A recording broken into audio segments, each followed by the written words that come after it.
నేను ఓపెన్‌గా అంటే మీరు గుండె చేసుకొని చెప్పండి. మీరు ఇంత కోసుకొని, ఇంత చింపుకొని, ఇంత గట్టిగా, ఇంత లౌడ్‌గా వాళ్ళు పట్టించుకున్నా మీకొచ్చే లాభం ఏంది? నాకు లాభాలను ఆశించి కాదు, వాళ్ళు పట్టించుకున్నా పట్టించుకోకపోయినా రీజన్ ఏంది? సరే అదంతా చరిత్ర వదిలిపెట్టి. అంటే మీరు నా దగ్గర ఇప్పుడు రీజన్ ఏంది? ఇప్పుడు కాదు, నా మీద కేసులు పెట్టినా, ఎస్సీ ఎస్టీ కేసులు పెడదామని చూసినా, అటాకులు ప్లాన్ చేసినా, నన్ను అమ్మ నా బూతులు తిట్టినా, నేను పార్టీలో ఎప్పుడు జాయిన్ అయినా అనుకున్నారు? నాకు తెలుగుదేశం పార్టీ అంటే ఎప్పటి నుంచి అభిమానం అనుకున్నారు? నేనైతే 5-6 ఏళ్ళ మీరు చూసింది 2019 నుంచి టిక్ టాక్ లో చూసి ఉంటారు, తర్వాత ఇన్స్టాగ్రామ్ లో చూసి ఉంటారు. నేను పార్టీ అంటే అభిమానము 2003లో అరవింద్ కుమార్ గౌడ్ గారికి టికెట్ ఇచ్చారు.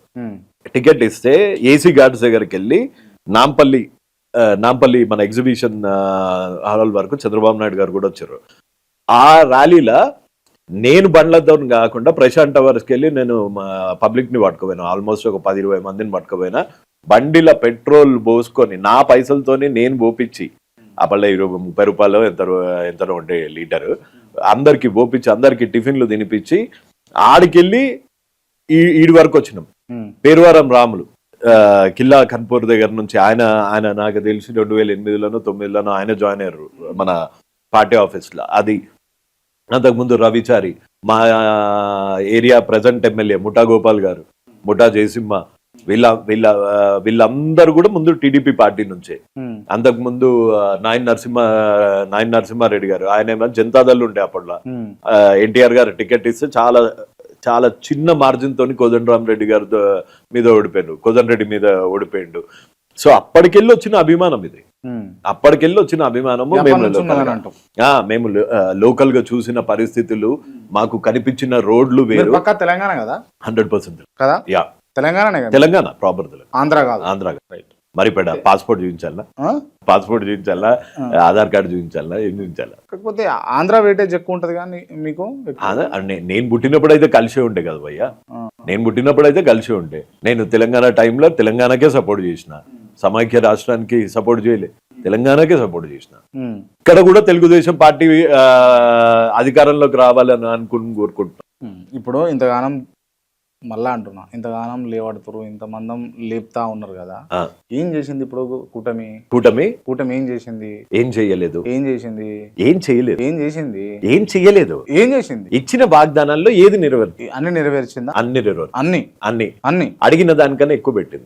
అడిగిన దానికంటే ఎక్కువ పెట్టి. ఇప్పుడు ఆంధ్రప్రదేశ్ ప్రజలు నిమ్మలంగా ఉన్నారా? చాలా బాగున్నారు, చాలా సంతోషంగా ఉన్నారు. అది నువ్వు కూడా సరిపోద్దా? ప్రజలు కూడా అనుకుంటారు.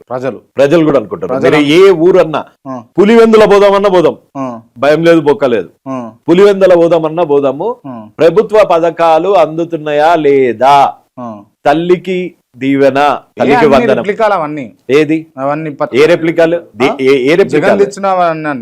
జగన్ ఏం తెచ్చిండు? ఒకటే ఒక పిల్లలకి తెచ్చిండు. ఇప్పుడు ఉన్న ముగ్గురికి పడుతుంది, నలుగురికి పడుతుంది. ఎవరు జోలకి ఇస్తలేరు. జగన్ ఏమైనా జోబులకి వెళ్ళి ఇచ్చిండా? కానీ స్కీమ్స్ తీసుకొచ్చి రోడ్లన్నీ పాడు చేసిండు కదా. ఏం స్కీమ్ తీసుకొచ్చిండు? ఎన్నేళ్ళు ఇచ్చిండు? ఎంత మందికి ఇచ్చిండు? బాబు గారు చెప్పారు, తల్లికి వందనం ప్రతి ఒక్క పిల్లోడికి, ముగ్గురికి పడుతుంది, నలుగురికి పడుతుంది. అమ్మఒడే కాదు, తల్లికి వందనం. అంతకుముందు అమ్మఒడే కదా, అంతకుముందు అమ్మకి ఒడి ఉండే. పోనీ కనీసం డిస్కంటిన్యూ అయితే చేయలే కదా. చేస్తే ప్రజలు ఊరుకోరుగా, హ్యాపీగా ఉన్నారు. ప్రజలు ఊరుకుంటారా ఊరుకోలేరా అన్నది సెకండరీ. ప్రజలు ఆనందంగా ఉన్నారు. ఒక పనికి వచ్చేసి ఇప్పుడు ఏంది అంటే, నేను ఏమంటున్నా, కాకి ముద్దు ఉంటది. అవును. ఇప్పుడు మీరు టీడీపీ అంటే అభిమానము, జనసేన అంటే గౌరవిస్తారు, భారతీయ జనతా పార్టీ అంటే మీకు అపారమైన గౌరవం ఉండొచ్చు కాక, నేను కాదనను. కాకపోతే మీకు అది ముద్దుగానే ఉంటది. పరిస్థితులు గ్రౌండ్ లో అట్లా లేవు అంటున్నా నేను. పరిస్థితులు గ్రౌండ్ లో మీకు ఒక ఎగ్జాంపుల్ ఇస్తా, ఏమనుకోకు. భారతీయ జనతా పార్టీ అంటే ఎందుకు గౌరవం అంటే చెప్తా, ఎందుకు అభిమానం అంటే చెప్తా, నరేంద్ర మోడీ గారు అంటే ఎందుకు చెప్తా. ఒక టైంలో మీరు ఉప్పల్ ఏరియానో ఏ ఏరియానో తెలియదు నాకు. ఒక టైంలో బార్కాస్ పోయి మంది తినాలా, బొట్టు పెట్టుకొని, ఫ్రైడే రోజు కాదు, ఏం రోజు కాదు, రాత్రి పూట బొట్టు పెట్టుకొని రాత్రి పోయి ఆడ ఫేమస్ ఐస్ క్రీమ్ తినాలన్నా, లేకపోతే ఆడ మిడ్ నైట్ బిర్యానీ తినాలన్నా, లేకపోతే ఫుడ్ తినేసి రావాలన్నా బొట్టు పెట్టుకోవాలంటే గజ్జను వణుకుతుండే. అట్లాంటి పరిస్థితులు ఉండే. ఆఫ్టర్ నరేంద్ర మోడీ గారు ఎప్పుడైతే ప్రైమ్ మినిస్టర్ అయ్యారో, ఇక్కడ కాదు, వారణాసి కాదు, ఎక్కడన్నా కానీ సగర్వంగా మన బొట్టు మనం పెట్టుకొని ఇట్లా ఇట్లా ఇట్లా ఇట్లా ఇట్లా ఇట్లా ఇట్లా ఇట్లా ఇట్లా గజ గజ గజ గజ వణుక్కుంటా కాదు, ధైర్యంగా సీనా థాన్కే ఏ టైం కన్నా పోయే పరిస్థితులు ఉన్నాయి. ఎక్కడ గొడవలైనా పాత బస్తీల రాళ్ళేసి కొడుతుండే. అట్లాంటి పరిస్థితులు ఉన్నాయి. ఇప్పుడు బస్సులు బల కొడుతుండే. ఎక్కడనో ప్యారిస్ లో ఎవరో అల్లా ప్రాఫిట్ స్కెచ్ తీసిండని ఈడ చిన్నపిల్లల మీద, బస్సులో ఉన్న ప్రయాణికుల మీద దాడులు చేశారు. ఇప్పుడు అట్లాంటి పరిస్థితులు ఉన్నాయా మోడీ వచ్చిన తర్వాత? గణేష్ చంద్రబాబు నాయుడు గారు అంటే ఎందుకు అభిమానం? గణేశుని మీద రాళ్ళేసిరు. ఏది? గణేశుని ప్రొసెషన్ వెళ్తా ఉంటే మాసప్ ట్యాంక్ లా వేస్తే అసదున వయసు అనేటోని ఎంపీ అన్నది కూడా చూడకుండా ఈ పంత వలగొట్టింది ఎవరి గవర్నమెంట్ లా? చంద్రబాబు నాయుడు గారి గవర్నమెంట్ లా కాదా? నువ్వు యాంటీ సోషల్ చెయ్యకు, చేస్తే ఈ బలుగుతుంది. నెత్తి వలగొట్టిండు అసదుద్దీన్ ఓవైసీని. ఇదే సజ్జనార్ గారు ఈ పంత తీసి సాఫ్ చేసి పంపించారు. ఇట్లాంటి పార్టీ అంటే నీ అస్తిత్వాన్ని, నీ హిందూ అనే అస్తిత్వాన్ని, నువ్వు ఈ దేశ ప్రజలు నువ్వు ఎక్కడన్నా ఉండే అస్తిత్వాన్ని, నువ్వు ఏ దేవుణ్ణన్నా నమ్మచ్చు అనే అస్తిత్వాన్ని కాపాడిన వాళ్ళని పొగిడితే తప్పేంటి? వాళ్ళని జోకితే తప్పేంటి? లేపితే తప్పేంటి? ఈ విషయంలో లేదు, కానీ ఇంకే విషయంలో ఉందా? ఏ విషయంలో లేదు. ఎంప్లాయ్మెంట్ ఎక్స్చేంజ్ చుట్టూ తిరగాల్సిన పరిస్థితి నుంచి బయట రాష్ట్ర వాళ్ళు, యూపీ వాళ్ళు, వీళ్ళు వచ్చి బతికేటట్టు చేసిన ఆర్కిటెక్ట్.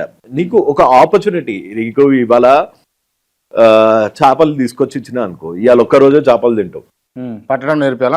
పట్టడం నేర్పించినది చంద్రబాబు నాయుడు గారు.